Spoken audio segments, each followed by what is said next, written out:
customer asked if I could potentially fix their air fryer because it smokes heavily after they try cooking some salmon in it.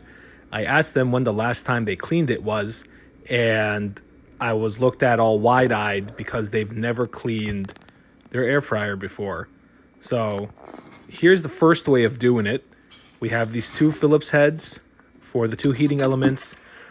I'm just going to go ahead and use my Leatherman. It's a lot easier for me, and we're just going to do both sides.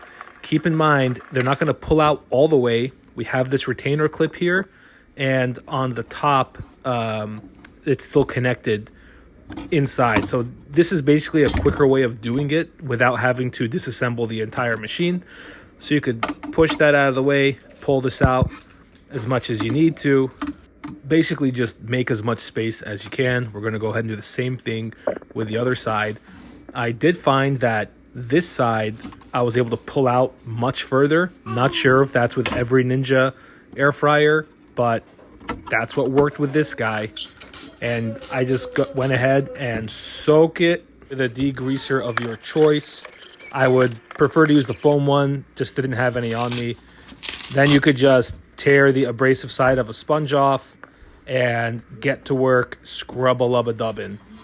And it really is that easy. It's a bit tedious, but it's a lot cheaper than buying a new air fryer, and it's easier than disassembling it. Now, if you're a professional, you can just steam blast the entire thing. I got myself a steamer, and here I am just steaming the heckin' heck out of this air fryer. Look at the difference between the side that I haven't touched and this side.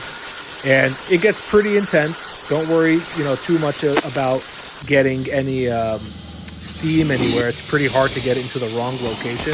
Once doing that, I went ahead and put on this brass head that came with the kit and went to scrubbing. Now, keep in mind, it doesn't have to be pristine. It just has to be a lot cleaner. Got to get all the oil and gunk off. And that's exactly what I accomplished. Looks like that left side was a lot worse than the right side. And I'm pretty sure that left side is where it was smoking. Moment of truth. Let's go ahead and turn it on. So far, it's not smoking. But let's let it run for 20 minutes at 390 degrees.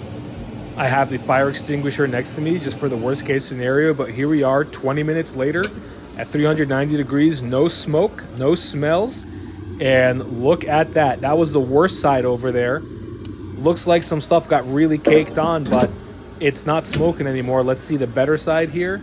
And oh yeah, what a great difference. So there it is. That's two ways on how to clean your air fryer, specifically this Ninja one.